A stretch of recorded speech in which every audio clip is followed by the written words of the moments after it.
All right, welcome, Discord. Good day. My name is Paul Hostetler, your one and truest and most faithful servant. And with me, I have the Prince, the wonder, the glory of Dwarven Forge, Nate Taylor. Hello, friends. So, Paul, what are we doing today? What's the plan? So, Talk to me. This will be our fourth interview that we've done. Format is past, present, and future. So basically, just topically go down the list, things that have happened, things that are happening, and things that will happen. And I'll bring you the best and most worthy of Discord's questions. All right. That sounds like a good preamble. All right, past. Yes. Dungeons Reforged. Feelings about that? Boy, that was 1,000 years ago. Well, because we're always working, we're working 1 or 2 years ahead. Mm-hmm. It's hard to, everything feels further back for as creators than it does for you guys experiencing it. Dungeons Reforged is super fun. Love dungeons. Dungeons and Dragons. Like, it's the classic location. I love working on dungeons. It was really fun to try out a new paint scheme. I added a few new pieces, and man, I'm dying to go back to dungeons. So with the repainting with Dungeons and Sinister, and now the repainting of the pine trees with the snowy paint, what does that sort of mean for the future of sort of lower bandwidth Dwarven Forge campaigns? It means there are definitely opportunities where alternate paint schemes can help carry a campaign, and it's really good for us if there are ways to reuse existing molds. Like, it's expensive to make the molds. If we can reuse existing molds and give you a new tool for your arsenal, it seems like it's a win-win. It's not as fulfilling creatively. Agreed. Creating, you always want to be creating new bits, but if you can give new life to a thing / a chance to reprint a thing that some people didn't have, sure, or whatever, then it's a great opportunity. I don't want that to be the only thing we do, but I think it's a nice lever to be able to pull depending on what we need to do, what we need to accomplish for the campaign. And sometimes our timelines are not exactly what we'd like them to be. So I think there was a sentiment that was kind of buzzing around that Frontiers was going to be the last brand new biome conceived. I don't know if I believe that. That doesn't sound right. No, because there's no limit to biomes. Like, the limit's your imagination. We've maybe hit a bunch of the obvious ones, but I mean, even in just like caverns, for instance, there could be a whole sub-biome that would feel like its own new biome. Or there's endless things. I mean, let's say dungeons. If we wanted to do catacombs, that's essentially a new biome, even though it's technically dungeons or whatever. There's there's plenty of rich territory to explore outside, and then there's all the sci-fi. We haven't even, we've done 30 pieces in sci-fi. There's another 600 you could do without even blinking an eye. So, well, that's always been the kind of the tagline is to give us enough time, we'll make everything. Yeah. So it is true. So yeah, I don't think we're never gonna run out of ideas. We're never gonna specifically about Sinister, the small Sinister pillars only available in the treasure chest, and they were actually my favorite piece of the whole Dungeons Reforged. Well, when we heard early on that you loved those pillars, so we figured we would torture you by only offering them one. They'll get into a pack at some point, and we'll make them another way because it's a great size pillar. It's a very useful. It's a thing. Published modules have thousands of pillars everywhere and things we have to make those more available, and we will at some point. And my hat off to the sculptors that made it so the painters could just do the embellishment on it. It's amazing. It's such a small piece, so simple. We particularly with all of the new work we've been doing, we really have it. We have a better back and forth between paint and sculpt than we ever had before. We're doing test pieces on almost everything, so paint has a chance to touch paint to it to make sure, is the texture going to work? Is it going to read? Is it too delicate? Is the texture too delicate so that at the factory level we're not going to get the results we want? Reproducible. Are we consistent? Yeah. Are there too many little bojangles on a thing that are going to require different colors, right? Because at certain times, if you have a thing, it's now requiring a different color, which is then another step, which is makes it more difficult, or whatever. So we we have way more back and forth than we ever had before to make sure stuff will be replicatable paint-wise on a large scale. So it's helping us get better results in general. And working with customer service, the kind of the delta. Customer service? Yeah, amazing. Oh. Yeah. Honestly, the chance that Dwarven Forge might do something wrong to me is almost like incentive to back early and back often and back big. Because the better chance that you get something that's fun and we'll get new replacements. Because the customer service yeah, always goes above and beyond. So that confidence there. Well, what's really important are our backers are everything, right?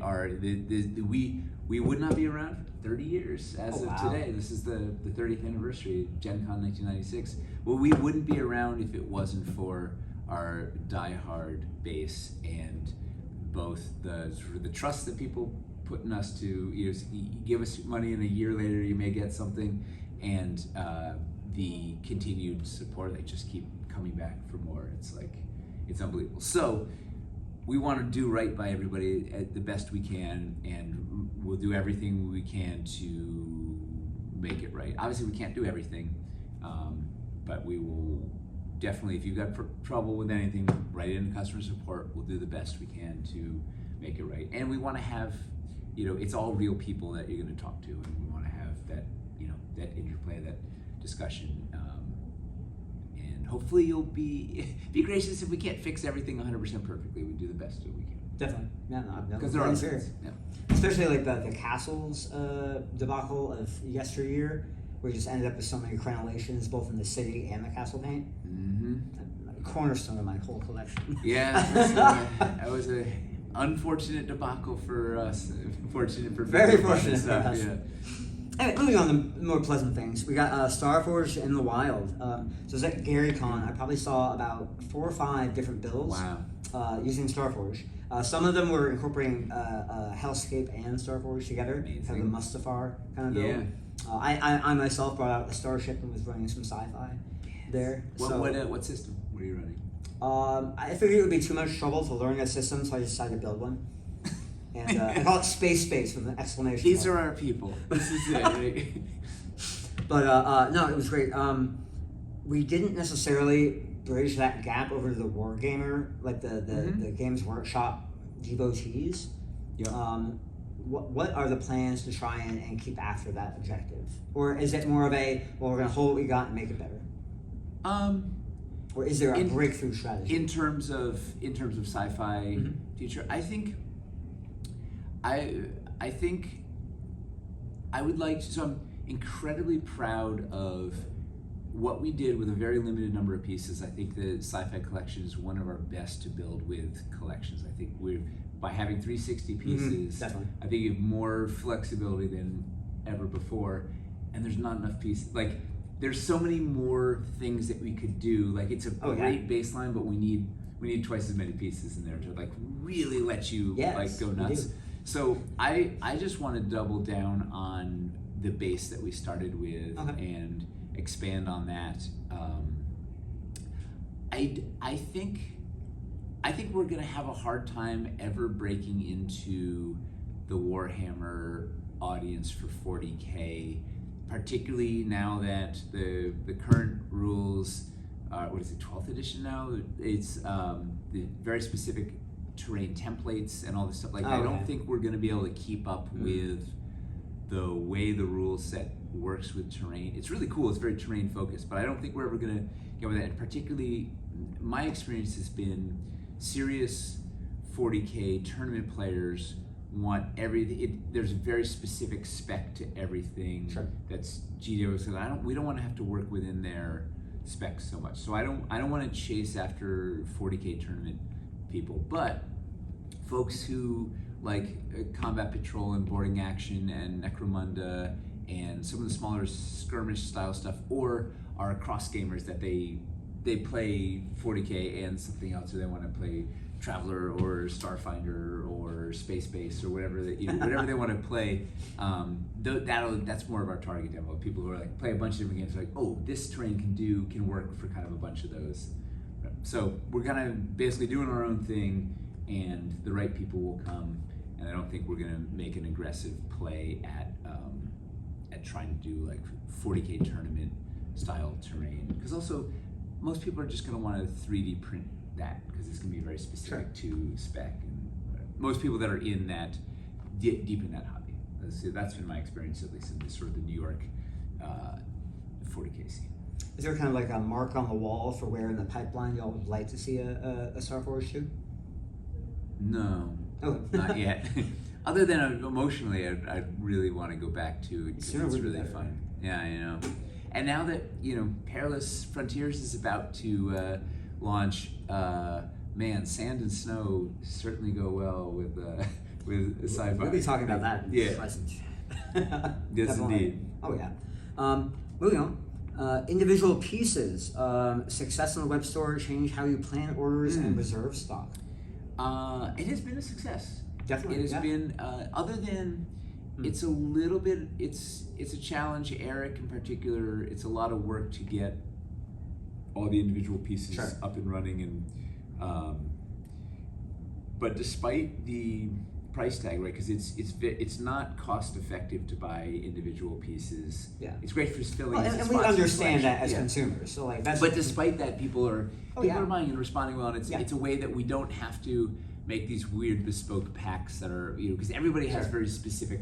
I want 10 of this, or I want 9 of these, or I need 42 of those, or whatever. And we can't make packs that do all of that stuff. So it's a way to let people supplement that. I think relatively easily. So it's been a success that we'll never be able to get the entire catalog on there. It's just too many pieces of stuff. But it's definitely something that people have responded well to, and it also gives us an exit point if there's a set. You know, we got a couple of a set left and it's just not selling. We can melt it down to its component pieces and then retire that set off the web store to help clear out some of the clutter. Okay. Because we have more SKUs than anybody should ever have ever, and we're adding. You know, the Perilous is going to add another 200 or something. Oh, wow. Something like 150. I don't know. It's a lot. You know, well, 3. You know, unpainted paint, desert painted, Arctic painted for. So, no. So are you changing the way that you, like the initial orders that you make during campaigns to the factory? Because you order your fulfillment stock and then you have your stock that goes to the web store. Have you adjusted those numbers to plan on having singleton support? A little bit. Like the singleton stuff tends to be like 100 or 200 of a piece or something. So it's not like, you know, if we're doing a casting run of 10,000, it's like 10,000 and 200 or something. You know, like let's say on a piece. But so it hasn't been a radical. It's not like we've been going from casting 100 of a piece to now 300 a piece, and holy moly. So it's mostly a little like, oh yeah, you know what, this was requested a lot, we should add a couple of those. This was requested a lot, we should add a couple of those, and see what happens. Okay. Yeah. And last question to pass. We're moving. Yeah. I remember one of the sales for the light puck was that there was going to be almost sort of like a community marketplace for custom light designs. Did that ever materialize, or just do I not know where it is? It's I'm not complaining. Hard. It's pretty hard to make the program. It was harder to make programs than I'd like. The platform, the Baconics platform is kind of cantankerous to try and build programs. So it was a really steep learning curve. So I think if it was really easy, we would see a bunch of that. But it's a pretty steep barrier to entry. So we haven't really fostered that. I'm not saying like there's this deep desire or need in my life for that. I was just like, no, it'll be really remember cool. back when we were talking about light bugs. Yeah, but we have a mini puck that we're doing in Perilous that requires 0 programming. Which will. Is it like those little light boxes that who makes those? I don't know. LumaCubes, you mean? Yeah. Those. It's sort of like a LumaCube, but it has options. Huh. Okay. Yeah. So it's something to look forward to. But it's all analog. Has that ever been announced before? No, this is an exclusive. There you go. You got a scoop. A hot scoop. What are you gonna call in the future. Right now, it's called the Mini Light Puck. Okay. No. Come on. Well, yeah. Do you have a name for it? Because like building up. You could criticize people that come up. That's the internet in a nutshell, right there. Maybe you could all have suggestions and they pick the best one. Yeah, like boating Like with boat face. mini light yeah. cube. Yeah, but it's a circle, 40mm circle. Okay. That's But really awesome. no digital interface. It's all on the device. Yeah. That's really cool. It's gonna be cool. It's gonna be neat. You can light up your buildings with it. We have so many applications that I'm like Yeah. sputtering now. Anywho, moving onward in the course of time as it does. Present. Here we are. Be here now. So, Cities Reforged and Caverns Reforged. I would love to talk to you about them. Yep. They have not arrived yet, so I'm kind of waiting for those. So, in the absence of my... We just the pledge manager is still open on Caverns I know. Reforged. How would you? I know. So instead... It is very present. It is literally running right now. If you didn't complete your order, please complete it now. So in the absence of my having actually Yeah. put my fingers on it and played with it, what reflections do you have of Cities Reforged and Caverns Reforged? Well, Cities Reforged, first container, I think it just landed, and Ooh. that stuff's going to be shipping in about a month. Oh, wow. If all goes well. I say it hasn't actually hit the warehouse yet, but it's like it's imminent. Nice. So I think Cities Reforged, the neat thing there was I think it was the first Reforged campaign we did where we had a healthy amount of new pieces with a whole bunch of existing pieces that let us do stuff that felt new, and so that kind of hit the sweet spot where it was like there was some chance for new creative expression while also reprinting all of the old classics and giving some new life to them. So I was really happy with what we did with Cities.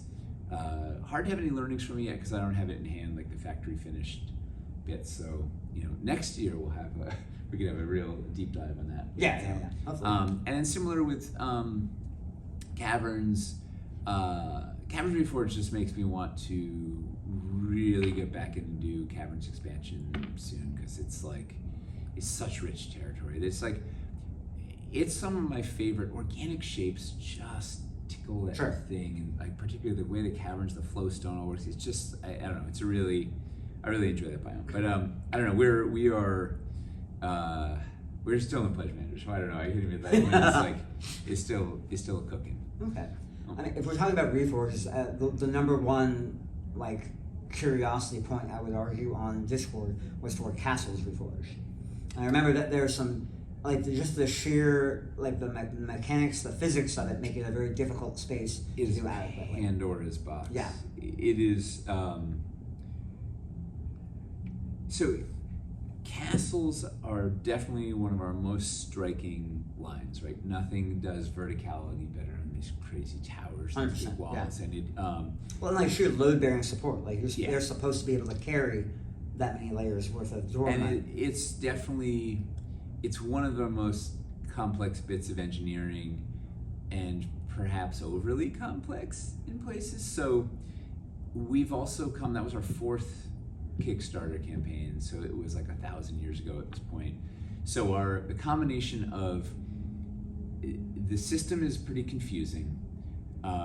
There's a whole bunch of stuff in the system we'd like to update. The pieces are big. Yeah. The piece count is high. It still needs a bunch of pieces to really do stuff, including outside, convex battlement turns and all of that stuff. So it is just a massive undertaking to really do it right, and I feel like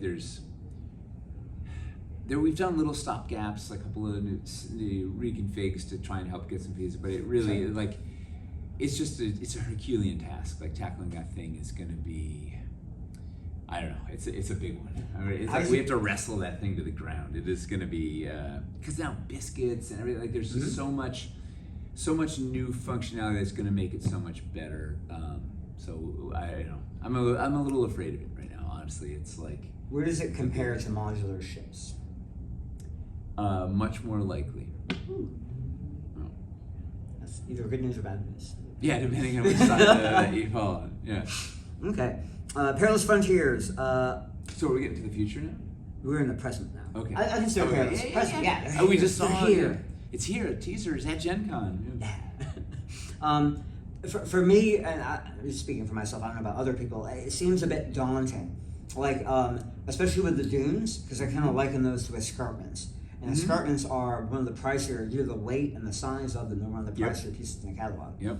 So will dunes be. Absolutely. So if you only have enough, nobody has enough money for all the dunes or all the escarpments that they want, and you multiply that times 2.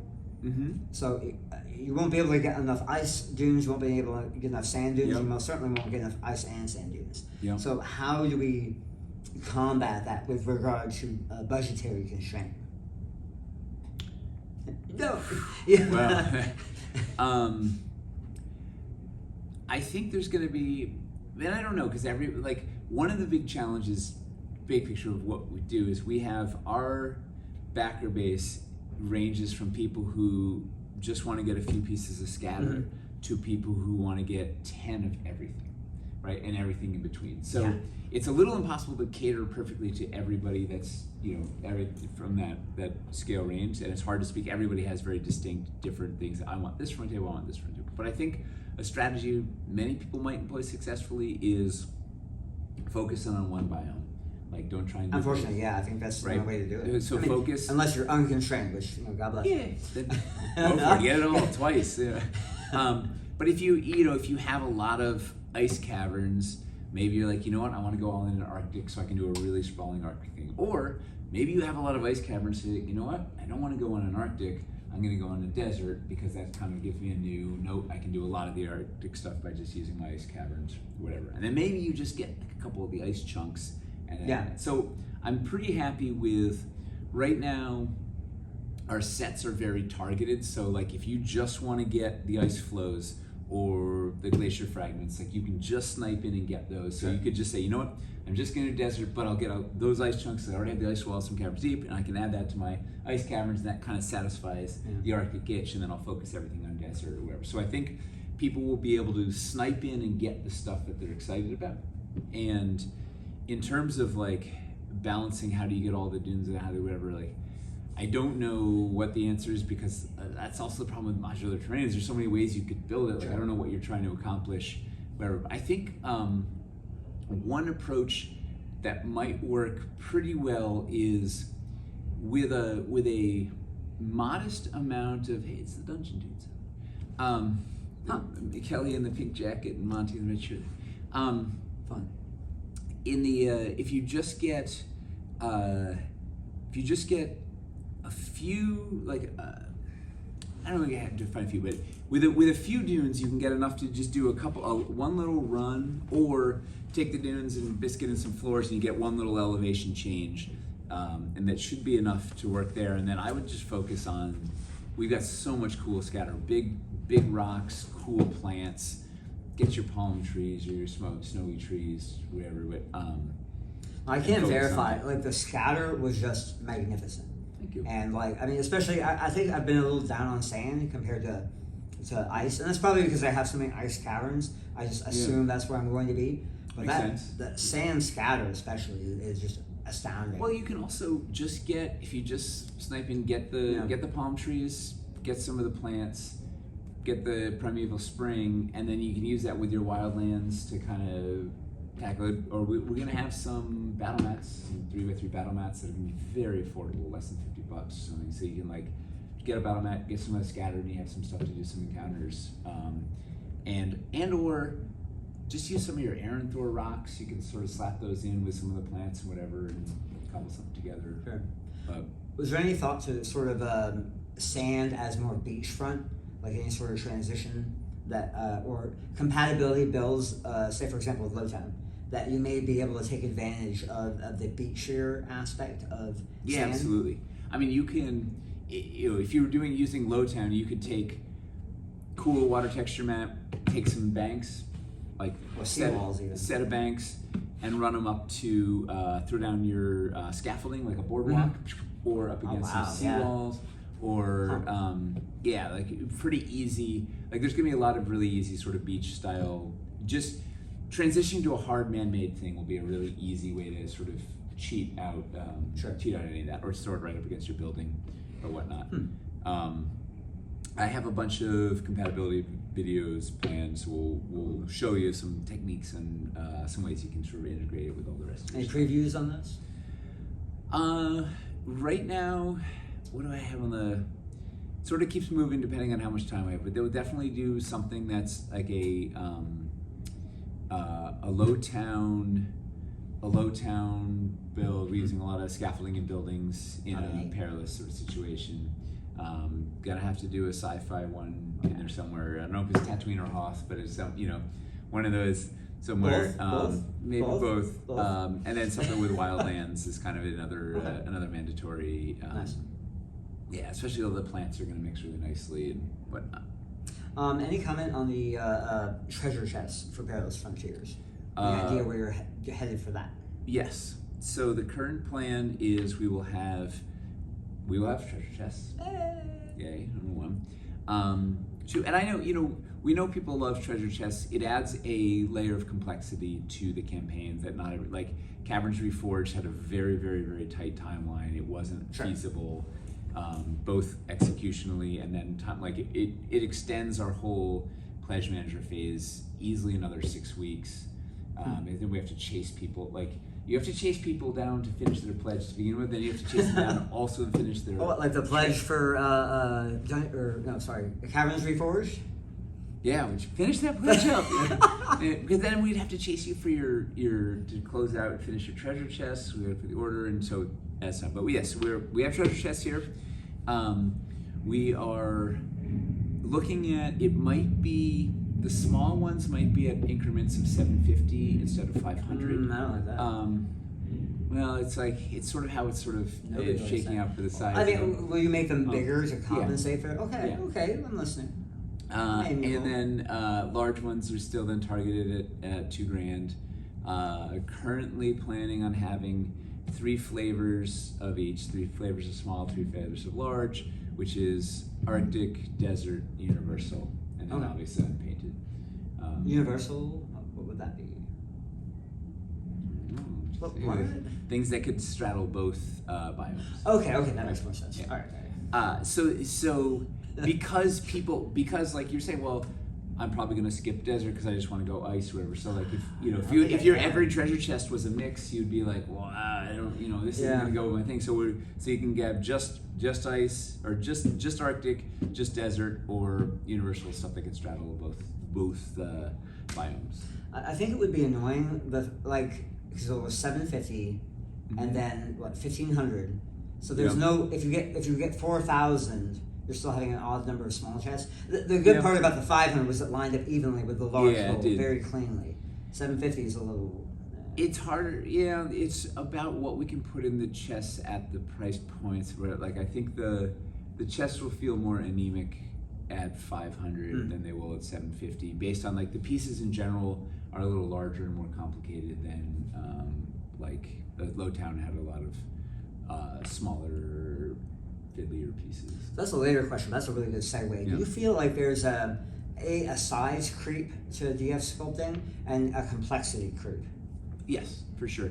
I mean, I think in general there's a size creep in miniatures everywhere. Period. Right, across the board. It's like everything is getting bigger, and especially with the rise of 3D printing, pieces are just getting more elaborate and more dynamic, and there's stuff you can do that you couldn't do with casting. So I think in general expectations are more complicated.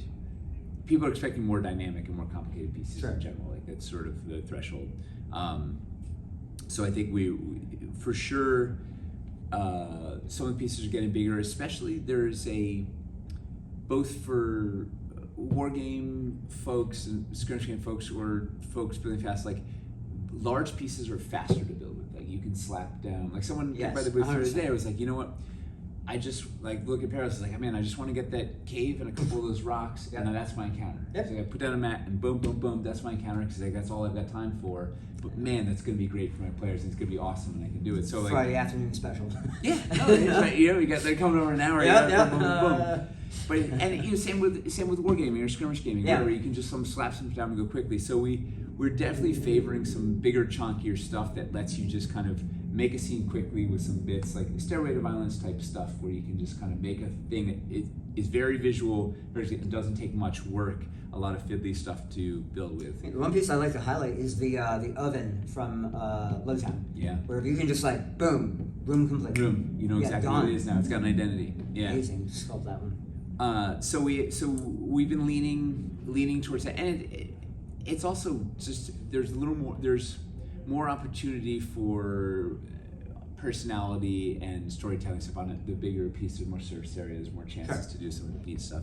And then complexity wise, as our design process evolves, and our catalog of pieces and techniques from, I mean, if you got back to Kickstarter 2, there were no magnets, there were no LEDs, there were no biscuits, there were no light pieces of fog, there were just pieces. Yeah. But they just had nothing.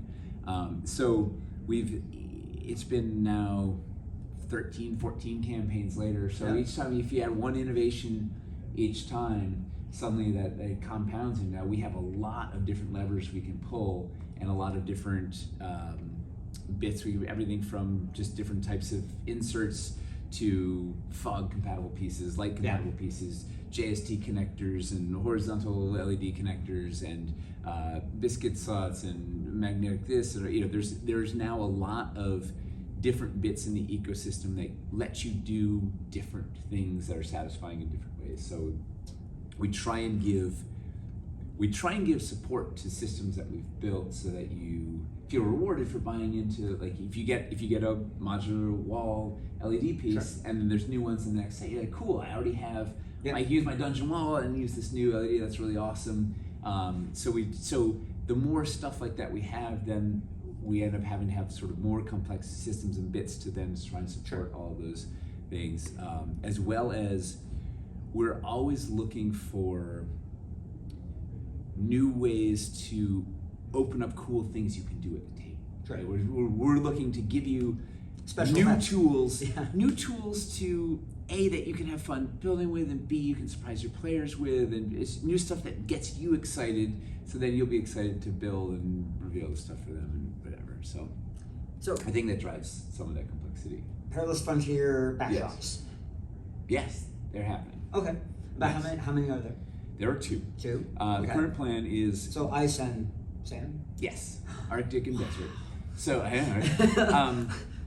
so the current plan is, and this is something people have been asking for a while, and so we're starting simple. But no, it's a great idea, right? You're building these cinematic scenes. Why not just give it a final touch?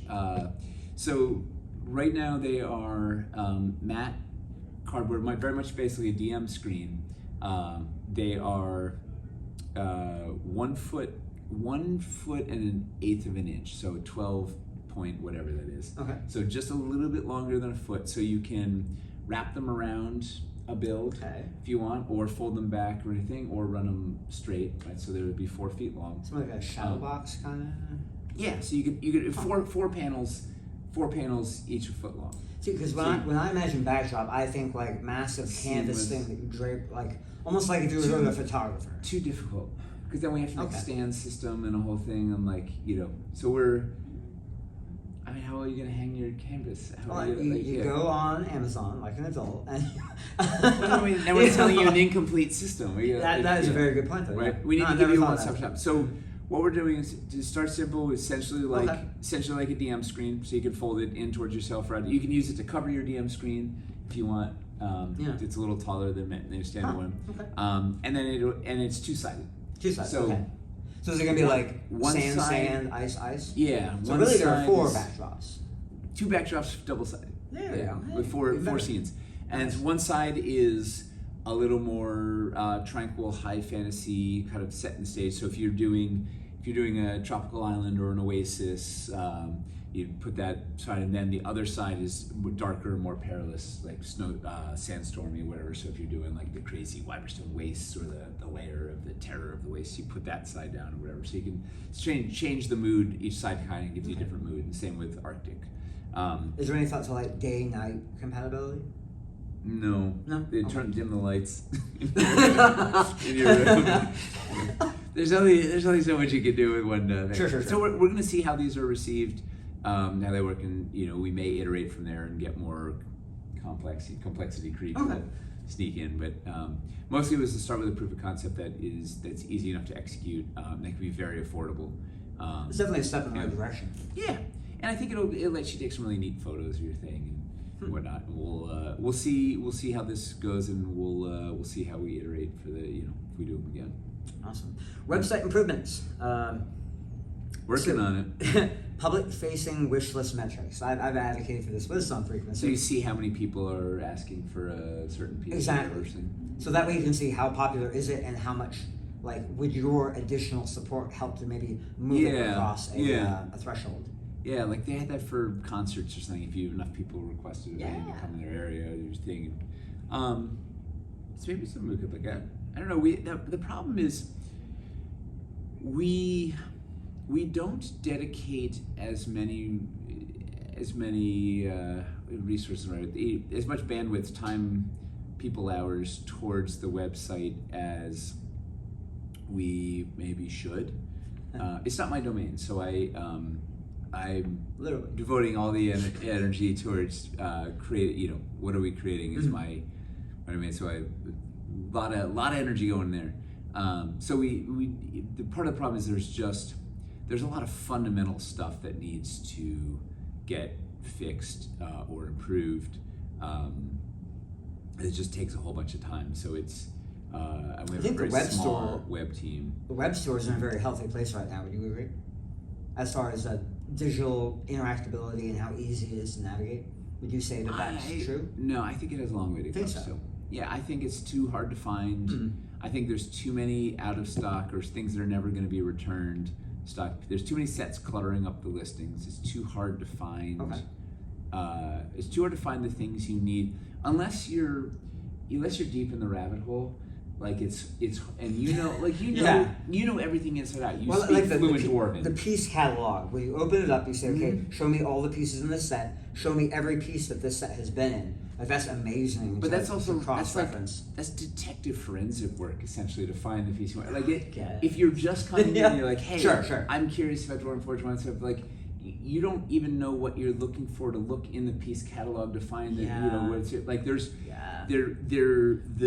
The barrier to entry is very high. The learning curve is high. There's so much you need to know. Like, there are great tools for people who are well versed, but there's not a crash course in Dwarven to like get you up to speed enough to then easily use all those resources to date. So I think there's a lot, like even just the tags. There's so many things that I think baseline that we need to do to help improve sort of finding and educating people, as well as just like.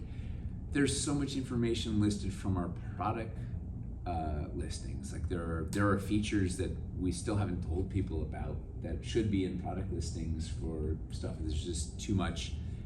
It's too much data. Like there's so much stuff to go back and fill in.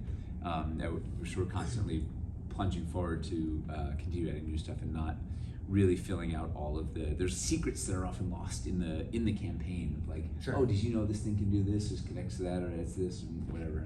Well, I mean, and sometimes you miss a stream or two, and then you're behind on something. It's never told unless you watch that one stream, and so there's a lot of data that needs to be captured, a lot of that key information that needs to be sort of captured and presented in a great way. But I would say, our team is doing a great job improving the website. Like it was starting, the bar was set very low. So I think we're making great incremental improvements, but there's a lot to do. And part of the problem is there's just so many sets and pieces. Like it is a daunting amount of stuff to wade through on the back end. Well, imagine. So, for example, I believe there's a collection tab now. So your account, you log in, and it will populate your collection with things that you some of the things that you bought. And I think a lot of people, there's almost like a gamism of it. Yeah. Like for example, in the old forums, you could earn badges that you would display on your profile. And everyone would have all the badges for all the things. And there was a thread like for how much Dwarven Forge you bought, like what rank you got. Is there any plan to bring that sort of gamism back to accounts where we can better build out our collection to reflect like secondary market purchases or things that we got on campaign that don't reflect in our web store purchases? Not currently, and this sort of goes back to my earlier answers. There's a lot of fundamental stuff we still need to patch up.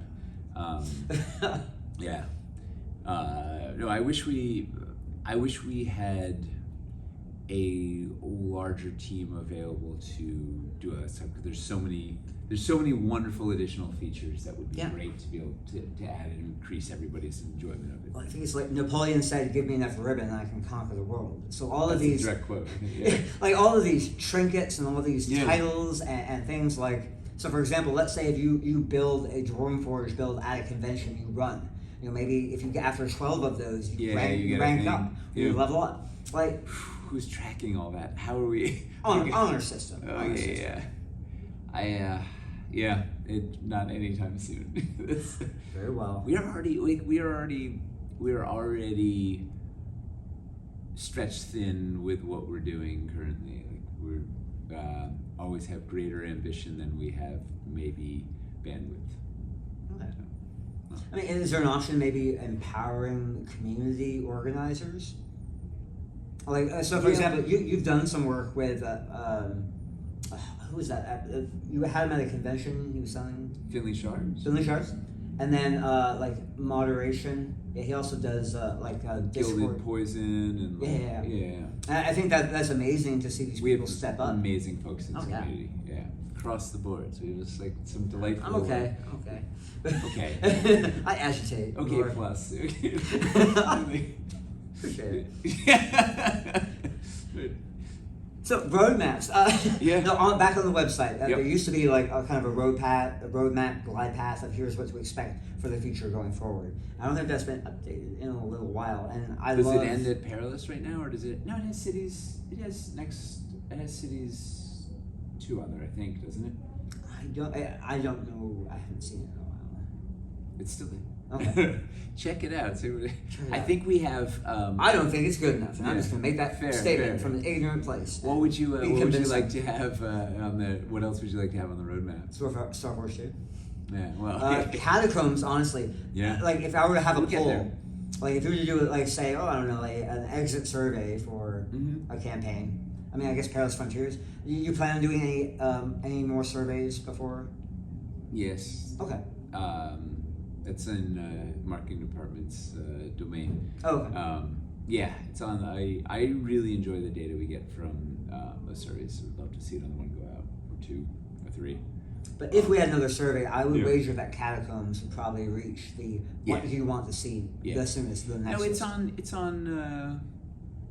the docket. It's going to be it'll be a little bit, but it's on the docket. Yeah. Okay. Catacombs would be amazing. We're gonna Present. Next topic. Near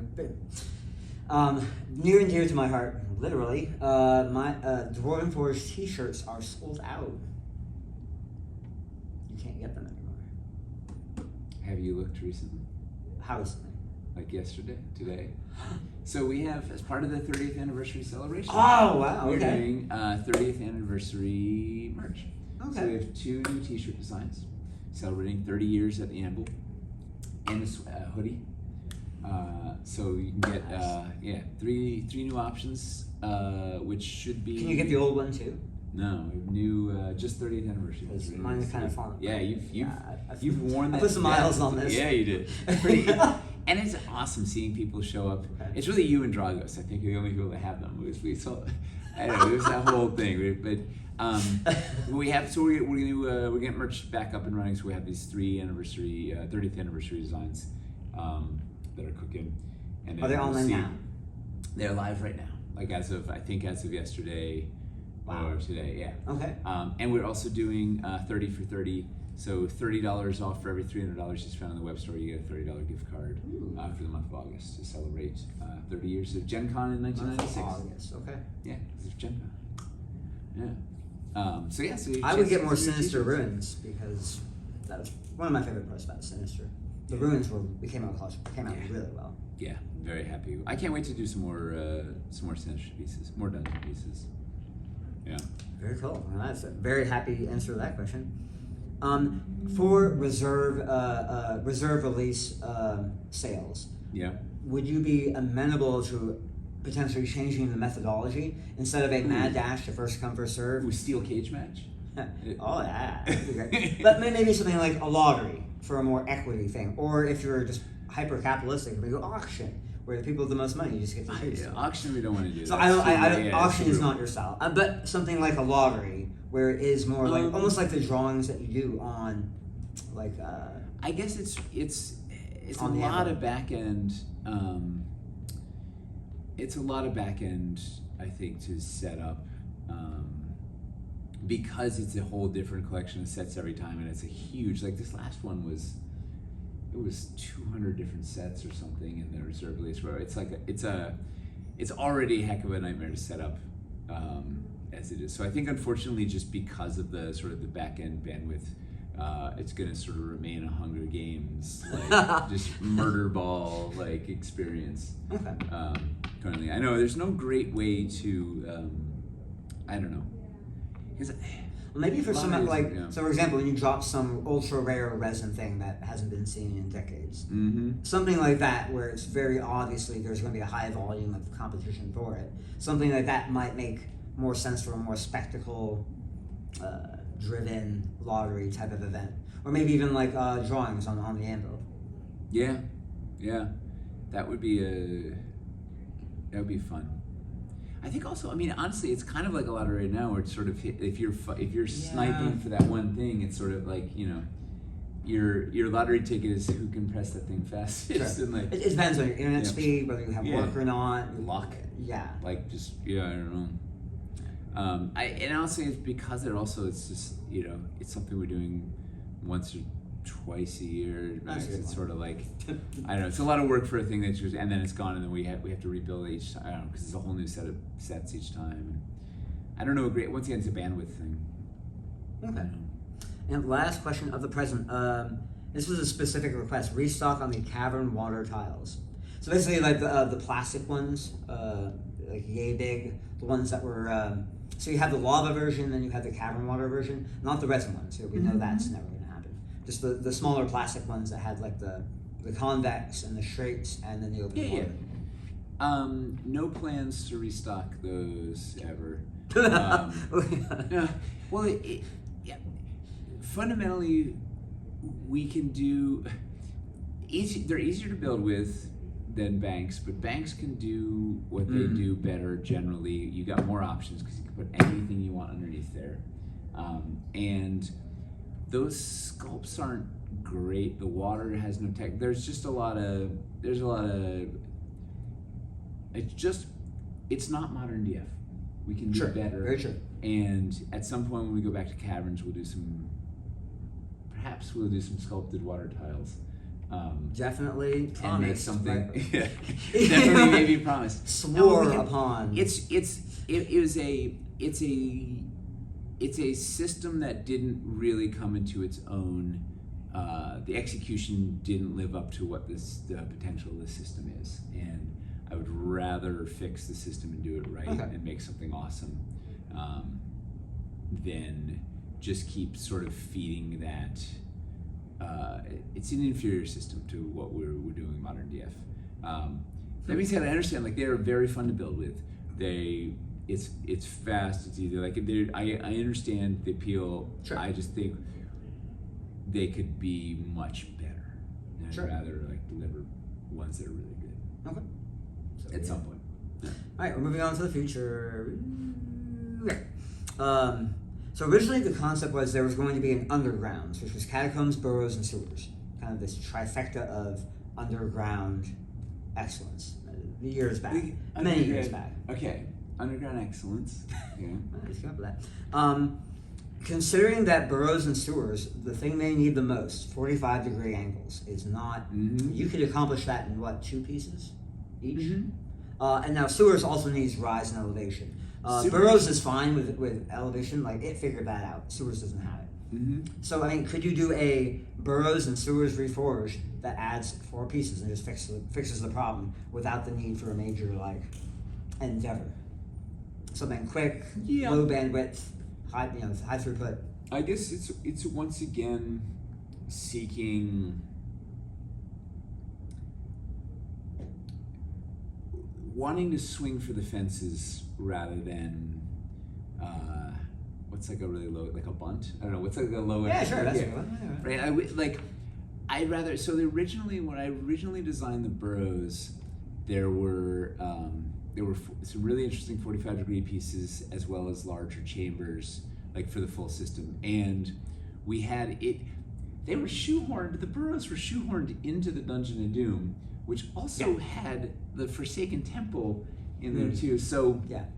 there was just too many pieces. So we only did like a third of the burrows pieces.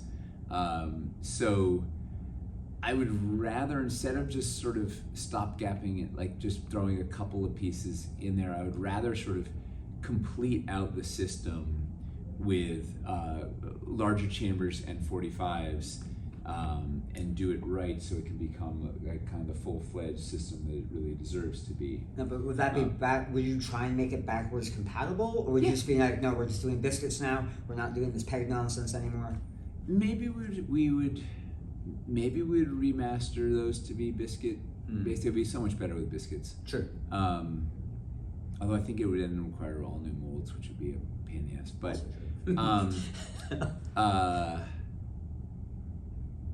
yeah, I hadn't thought about how the biscuits would affect it. But fundamentally, I would want it like the new pieces would be the exact same profile as the old, so everything would work biscuits aside. But you could still put the old ones and the new ones together, even if the new ones were biscuit. But it would be trying to really let that system flourish and be what it is. It never really got the attention deserved because once again, it was in the shadow of both the dungeon and Forsaken Temple all at the same time. Well, thinking about it, you could put the peg on it and then put biscuit slots on either side, so that way it could work with biscuits or it could work with the peg, either way. Yeah. Or a weirdly, So it's some of them are really tight because the ends. Sure. The smaller pieces. Yeah, I don't know. It's a little Pandora's box, but yeah, I would love to make those fantastic. And similarly, sewers. If it really wants to be a full-fledged biome, sewers needs a lot. Yeah.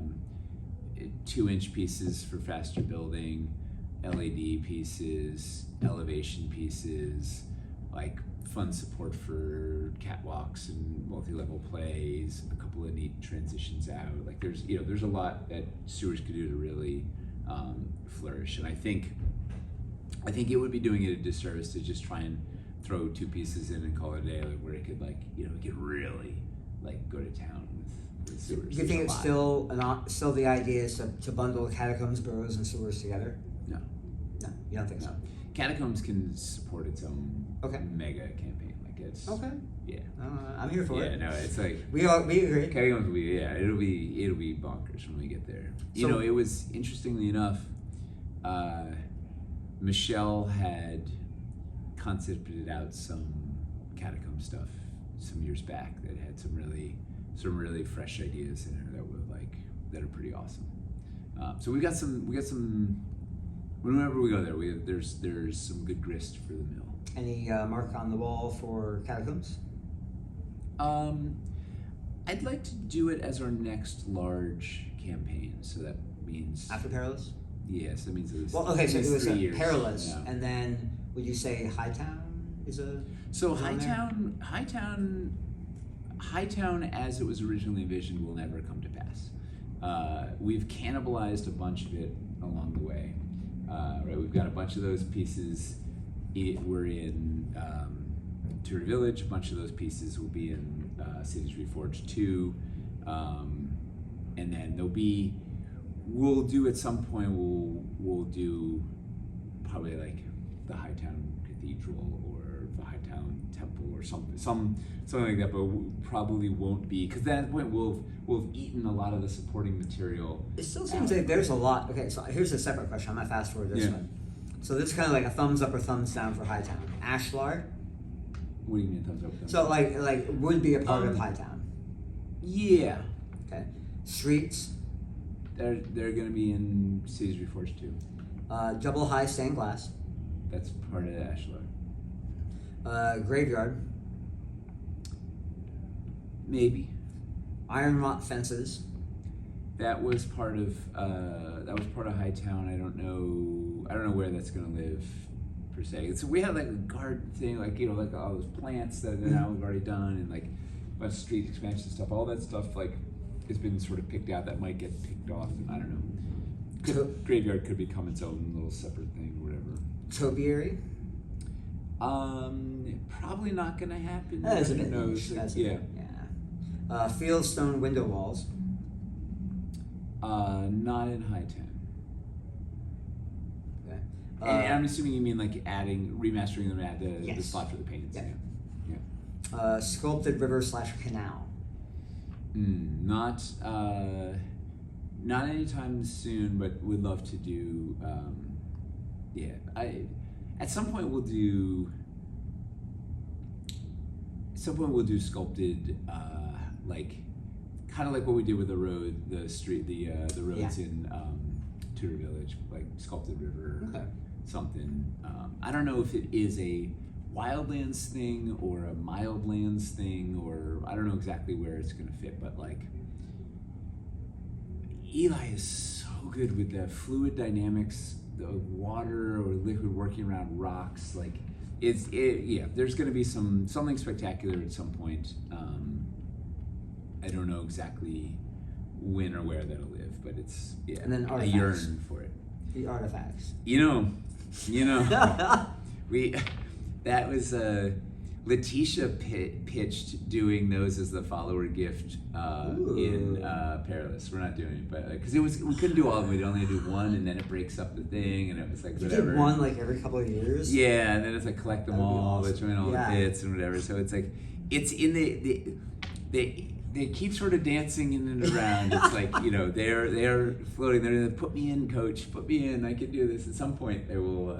Definitely. They will see the light of day. It's one form or another. So the point was Hightown. There's still a lot of it. I know you borrowed and displaced, but there's still so much that could build a full-on Hightown experience. So, but you're saying that Cities Reforged 2 is going to. Well, it's going to tackle streets and a couple of these bits.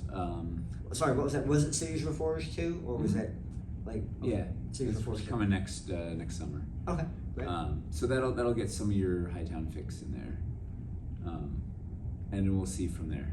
I think we'll be citiesed out at that point because it'll be like I don't know, from Lowtown, Cities Reforged, Tudor Village, Cities Reforged 2. Like it's been a lot of cities, so I don't know. We'll circle back at some point. Sure. So are you familiar with the long lost catacomb entrance piece? Yeah. Okay. Can we have an STL of that, please? No. What? Because you'll never be able to build that. It's incomplete. Dwarven, right? It's incomplete. It was dinged up last I saw it, and it was kind of neat. Because last year, and I quote, inevitable STLs. The word inevitable was used. So it's inevitable. We still haven't gotten to inevitable yet. But I don't know. I think maybe it's not inevitable. I don't know. I feel like I don't know. I'm on the fence. We'll see how it goes. It's I think one of the. I don't know. I have mixed feelings across the board on it. I want people to. I want Dwarven Forge to feel special, and I want people's experience at the table with it to feel meaningful. And right now we can generally control that. I mean, not 100%, but like we know what you're gonna get. Generally, obviously, sometimes there's stuff that shows up there wasn't, blemishes. But generally, we know what you're gonna get, what it's gonna feel like, what the experience to build like with it's gonna be, what it's gonna look like with the paints control. There's sort of all this stuff, so we can kind of curate what your experience is gonna be when you get stuff. I feel like as soon as it goes to STLs, it's sort of the Wild West, where there's now like who knows what's going to are you going to print it at the right size, and is it going to be what kind of material is it going to be and what quality is it going to be, and is it going to be an incomplete print but you don't realize it because you don't know what the piece looks like, and then things. So it's sort of like suddenly like it feels like your experience with it could be cheapened because of a whole bunch of variety of factors that we sort of have no control over. And then it just sort of feels like, oh, it's just another STL out of the millions of STLs that are available out there, whatever, versus like, okay, here's this premium hefty Dwarvenite thing, this chonker you can hold and be like, wow, this is like amazing. But I mean, that would be true, like say on the secondary market, to try and buy it off of Etsy. Mm-hmm. But I think for like makers and people who do DIY it themselves, they'll take that personal responsibility to get it to the point where it is. Obviously, have pride in the thing that they make and are going to be and calibrate their thing, and just, like, especially something that you would never release, like the spending a lot of time like really getting those prints to be magical or whatever, and then figuring out an amazing paint scheme and like empowering people to print the thing that they need and the cool one-off, and I don't know, and then and then there will be all sorts of people can digitally mod their own pieces and do all sorts of neat little bits and whatever, and it definitely opens up a whole bunch of interesting creative possibilities within the hobby, and it would probably open up some different customers to us than we have currently. I just want to make sure that they have, like, I just want to make sure we can deliver joy to them in the same way that we can deliver joy to our customers of our physical product. And I don't know exactly how to accomplish that. How about a pilot STL as a part of the Perilous Frontiers campaign? Like one STL sculpt to kind of put it out in the community and see what happens. Yeah, we keep trying to pilot an STL and it always keeps sliding back. And yeah, it's not crazy. Be a good stretch goal. Ooh. I don't know what it would be, but yeah. Like a $700 stretch goal. But what about all those poor people that make all these Dwarven Forge knockoff STLs? What about them? What are we undercutting that whole market? Those poor pirates are like, Okay. I had a specific question about collaborations with other companies, specifically Galadoria on set dressings. And that seems kind of like what you're looking at for the backdrops, almost. It's a set dressing type of... What is specifically the question? Is if you were interested in doing more collaborative work with exterior entities on joint terrain ventures. No. No. No. Well, it's fundamentally, once again, bandwidth, and like we already have an incredibly slow process internally, and it gets staggeringly slow when we start interfacing with people outside the company. Particularly any sort of creative development, and we don't want to I don't want to have to live by anybody else's rules. Like, we want isn't to that kind of why? work on our own. What was it? The board game. Where Heroes Dare. Where Heroes. Yeah, is that kind of why that fell apart? Just the kind of disconnect between in-house and out-of-house. Yep. Yeah. It was. Was that a lesson learned going forward, or was that just like we tried it, didn't work? Like, is that going to change how you approach these things in the future? Probably. You think so? Yeah. But fundamentally, like, I love Galadoria. Like, Kevin Kennedy is amazing, and we chat regularly, and I'm showing him stuff early, and he shows us what they're working on, and like, there's a lot of sort of friendly information sharing back and forth. So I'm super happy to like support creators like that, and continue to have them do stuff. But like, he doesn't need us to, like, he can make, he's already making amazing stuff that is designed to complement what we're doing. Like, he doesn't need our stamp of approval to do it. Like, it wouldn't help his process at all. Sure. I don't think to find like, well, you better make a purple nugget because that's what people need or whatever. Like, he can figure that all out on himself. So I don't know what he gains from it or whatever. But if there was something we could do that would somehow could help boost what he's doing, yeah, maybe it would make sense. Or if there was another creator like that was really like-minded and awesome. I don't know, maybe there's something there, but I don't know, it's bandwidth again. It's just like Yeah. it's it's like just trying to get the projects off. We're trying to get, we have 2 projects out this year, trying to get 2 projects out next year, and it's like it's already like I don't know how we didn't put other stuff on top, in the hopper also. It's like it's a lot. There's only so much. We're still a very small company. I know people think we have a bigger presence maybe than we have. So, bonus round, trying to get these quick. Iconic sculpts. I'll name a sculptor, and you tell me the first iconic sculpt that comes to mind. Yep. So, Eli. Spirit Tree. Well, that was quick. Toby. Zenith Hypnome. Ooh, that's a good one. Michelle. Oh man, there's so many. The Lowtown stove, the oven. Nina.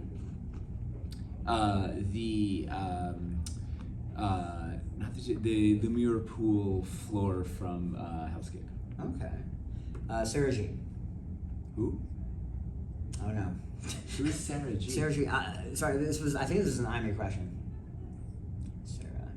Sandra Garrity. Is it? Sandra Garrity. Was that a typo then? Yeah. Okay. Yeah. Well, not that one. Sandra Garrity, the